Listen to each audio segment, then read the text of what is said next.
How's it going, you excellent bunch of bakers? Welcome back to another video. Today I'll show you how to make super soft mini slider buns. So let's get in the kitchen and see how it's done. Summer has finally arrived and it's the perfect time to make some burgers. These little sliders will be a great hit at your next party. Or if you're like me, you'll just demolish most of them by yourself and then regret it, while also feeling extremely satisfied. But no matter what you decide to do with these little rolls, it'll be a good result. They are super light, soft and squishy, so any filling that you throw in them will go down well. So let's just get right to it. Let me show you how these bad boys are made. Starting with the ingredients, we'll need some white bread flour, water, yeast, salt, sugar, butter, an egg for the dough, another egg for glazing, and some sesame seeds to sprinkle on top. When it comes to the equipment, we'll need a bowl, scales, a dough scraper, temperature probe, a brush, a whisk, and a non-stick paper lined baking tray. Right, let's begin, and the process starts with making the scald. This is what gives the buns their extremely soft texture. We'll combine the salt, sugar, a portion of the total flour, the butter, and boiling water, and we'll whisk it until it's all nice and smooth. The boiling water cooks the starch in the flour, which makes it absorb more water. The boiling water also destroys some of the gluten-forming proteins. A weak dough, which can hold on to more water, equals extra soft buns, and they will stay softer for longer. Once you've mixed up your scald, cover it up and leave it to cool down completely. It will take around 2 to 3 hours at room temperature. If you want to cool it down sooner, you can refrigerate it. Whenever you're making a scald, be sure to scrape all the condensate from the lid back into the mix. There is quite a lot of water there. Okay, once you have confirmed that your scald is cooled down sufficiently, you can move on to mixing the dough. Add the yeast and the egg to the scald and then mix them in. And finally, add the remaining white bread flour. Grab your dough scraper and mix it to a dough. You can cold ferment this dough if you want to, but this time I went with a quick room temperature fermentation. And if you're going to cold ferment it, place the dough in the fridge right after mixing. Let it cool down for half an hour, then take it out, give it a fold, place it back into the fridge, leave it to bulk ferment for 18 to 24 hours.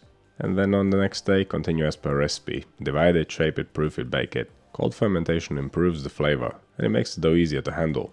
But you know, sometimes you just want the bread on the day, which is why this time I'm fermenting it at room temperature. Once your dough is fully mixed, place it in a clean bowl, take its temperature just to confirm where you're at. If it's cooler, it'll take longer to ferment. If it's warmer, it'll be quicker. But bulk fermentation at around 25 degrees Celsius or 77 degrees Fahrenheit should take no more than 1 hour. We are punctuating bulk fermentation with a fold halfway through, 30 minutes into it. This dough is slightly sticky, so you want to dust it with a little bit of flour. Place it out on the table with the smooth side down, flatten it out, then fold the edge over the middle, go around in a circle to reach point where it started. Then flip it smooth side up again, tighten it against the table, and back in the bowl it goes. Folding will build some tension here, making the dough stronger, which will make it easier to handle later on. Cover the dough, and let it ferment for another 30 minutes. After bulk fermentation, we're going to weigh the dough, divide it and pre-shape it. If you want to make larger burger buns, you can divide the dough into 6 pieces or even 5.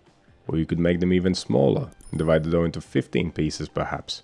You could even make one large loaf out of this, it's up to you. When it comes to pre-shaping, I know it's a bit of a pain when you have to shape 12 dough balls and then shape them again later.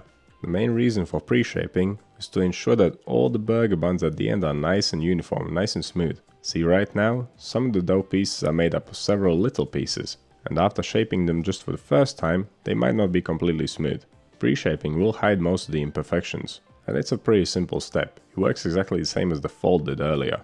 You should definitely use a dusting of flour because the dough is a little bit sticky. Once the dough balls have been pre-shaped, dust them with flour, cover them so they don't dry out, and leave them to rest for 15 minutes.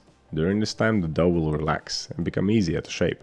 And the final shaping step is performed exactly the same as the pre-shaping step. Dust dough with flour, place it down on the table with the smooth side down, flatten it out, then fold the edge over the middle, go around in a circle to reach point where it started. Flip it smooth side up again, tighten it against the table, and that's your dough ball done. But if you are not fussed about slightly uneven dough balls, you can easily skip this step. They will be glazed and covered in seeds anyway, so you can make it as easy or as involving as you like. But whatever you do, after shaping comes the final proof, which will take around an hour and a half. The dough balls should be nice and big before you bake them. During the final hour of fermentation, you want to preheat the oven, 170 degrees Celsius, 340 Fahrenheit, fan on. And that'll be 190 Celsius or 375 Fahrenheit, fan off.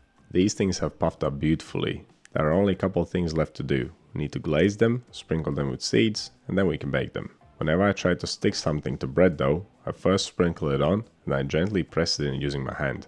It makes a huge difference. Just don't press too hard, otherwise you might deflate your dough balls. Alright, these bad boys are ready for the oven, so let's get them in there. They'll take around 25 minutes to fully bake.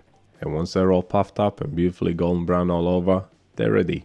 We'll remove them from the oven, leave them to cool down, and then assemble some sliders.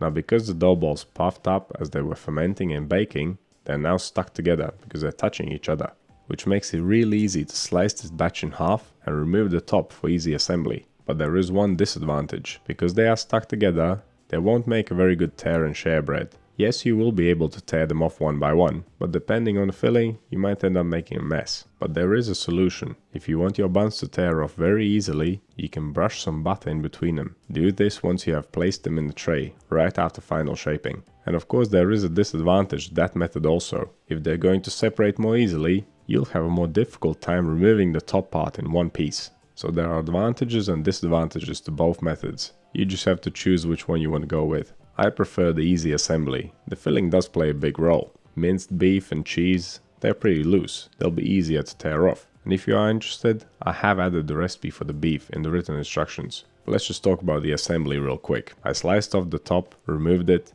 I placed the bottom part back into the tray with the paper for easy removal. I covered it with the minced beef filling and grated cheese I placed under the broiler. Whilst the cheese is melting in the oven, I'm spreading some chili mayo on the top layer. Once the cheese has fully melted, I will arrange 12 little tomato slices on top of it, one for each bun. And then I'll cover it with the top part and that'll be the assembly done. Super easy, super quick. All of this can be easily done in one afternoon. And if you make the scald the day ahead of time, it'll only take a few hours. You could of course also cold proof these rolls, in which case you should follow the process as per recipe until the final proof.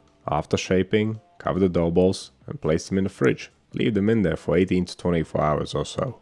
On the following day, remove the tray from the fridge and let the dough balls come up to room temperature as the oven is preheating. And then glaze, sprinkle with seeds, bake, cool, slice, fill and serve. Any bread can be made in a dozen different ways. You can make it work around your schedule. You should never look at recipes and think that they are set in stone. Adjust them to your liking and make them your own. But there you go. That's how you make little mini burgers or sliders. Relatively quick, very easy and super tasty. And if you are into soft buns like these, check out the enriched dough playlist. It is full of recipes like this one. And don't forget to check out the other playlists on my channel. I got playlists for everything. From the theory to basic recipes to more advanced recipes, it's all here. And don't forget to click that subscribe button if you haven't already. I publish 2 videos per week, so you'll never run out of things to bake. But that will be all for today. Thank you so much for watching, and I'll see you in the next one.